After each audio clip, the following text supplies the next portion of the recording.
The world is holding its breath. A dangerous new war is unfolding in the Middle East, one that could reshape global stability and threaten millions. Today is March 17, 2026. The United States and Israel have launched a massive military assault on Iran. The skies are filled with missiles and fighter jets. Cities once alive with energy are now gripped by fear and destruction. This conflict is the result of years of mounting tension, mistrust, and failed diplomacy. For years, the US and Israel watched Iran's growing military and nuclear ambitions with alarm. Despite negotiations, the core disagreements never faded.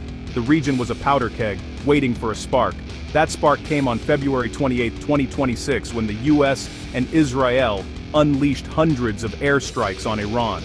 The targets were strategic: military bases, missile sites, and command centers, meant to cripple Iran's ability to fight back.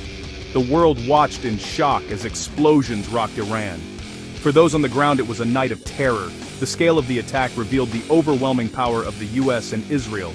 But this was just the beginning. A war many feared, but hoped would never come.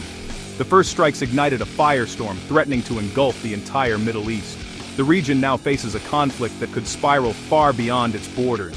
Every day brings new dangers, new uncertainties, and the terrifying possibility that this war could change the world forever. The story of this war is still being written.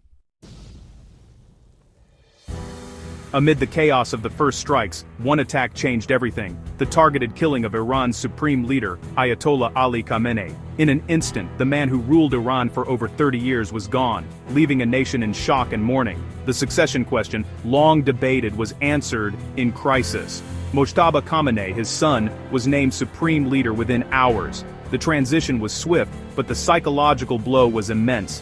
Iran's leadership and people were shaken to their core. For the US and Israel, this was a calculated move to destabilize Iran's regime. For Iranians, it was a direct attack on their nation's identity, a line crossed that made the war deeply personal. The killing hardened Iran's resolve. What began as a military conflict became a fight for survival and revenge. Around the world, alarm spread. The assassination of a head of state raised the stakes and made peace seem even more distant. Diplomats warned, this act would make any resolution far more difficult. The death of Ali Khamenei and the rise of his son marked a point of no return. The war was now locked on a path of escalation. Iran's response would be severe, and the world braced for what would come next. The conflict had become existential for Iran. The Middle East would never be the same. To understand this war, we must look back at years of simmering tension. The US and Israel have long viewed Iran's nuclear ambitions and regional influence as existential threats. Iran's support for groups like Hezbollah in Lebanon and the Houthis in Yemen extended its reach, fueling a shadow war across the region. Covert operations, cyber attacks, and assassinations became routine, each side retaliating in a cycle of mistrust. US sanctions crippled Iran's economy, but failed to change its policies. Instead, they hardened Iran's resolve. The region became a chessboard of proxy battles and economic warfare. This perfect storm of military, economic, and ideological conflict set the stage for all-out war. The shadow war had finally erupted into open conflict. Diplomacy was given every chance, but mistrust ran too deep. Talks focused on Iran's nuclear program, but neither side would compromise on core demands. The US and Israel wanted Iran to dismantle its nuclear infrastructure and end support for proxies. Iran refused, seeing these demands as threats to its sovereignty and security. As negotiations failed, both sides accelerated their military buildup. Warships, troops, and missiles flooded the region. Tensions reached a breaking point. The language of diplomacy gave way to threats and ultimatums. By late February, it was clear war was inevitable. The first strikes were not a surprise. They were the tragic result of years of failed diplomacy. Words had failed. Weapons would decide the future.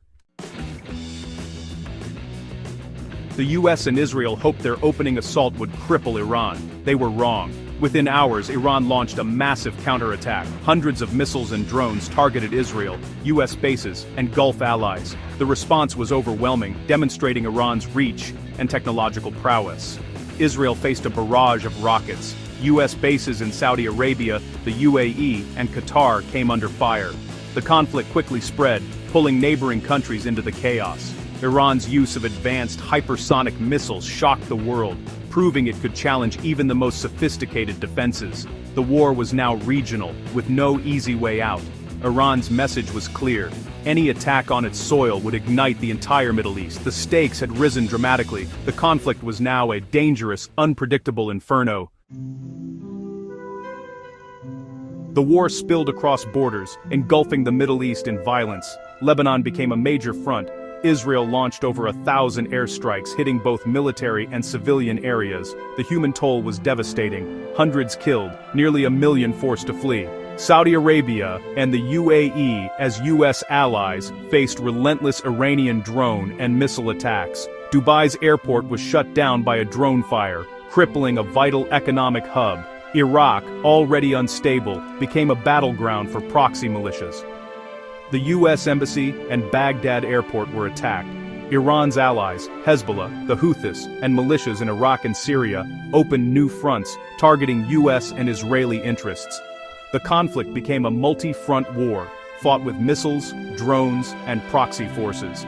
Every country in the region was forced to choose a side or risk devastation. The Middle East became a chessboard of shifting alliances and constant danger. Humanitarian crises exploded, millions displaced, economies shattered. The war that began with strikes on Iran had set the entire region ablaze. No one was safe from the fallout. The conflict's reach was growing by the day. The world watched, powerless to stop the flames from spreading. The war's most tragic cost is measured in human lives. Civilians in Iran, Lebanon, Israel, and beyond are dying by the hundreds, families shattered, children orphaned. U.S. troops have also suffered casualties with deadly attacks and accidents across the region.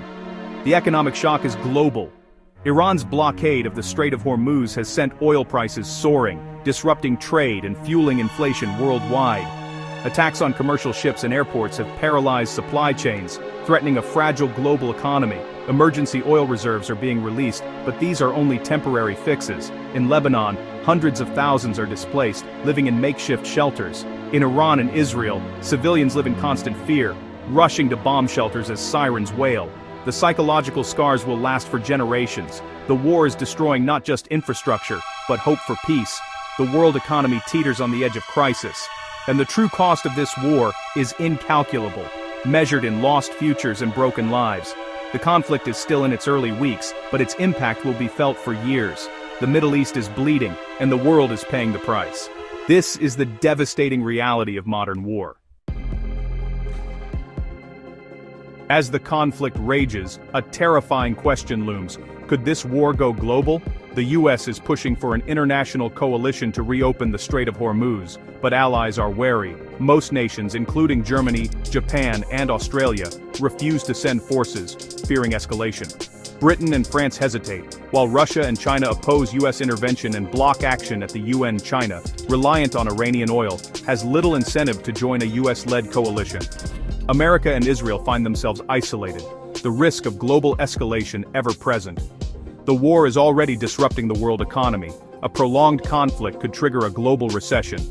Any miscalculation, a stray missile, a mistaken strike on Kuchur Sea, Tudrabakan Kutrakin Doberg,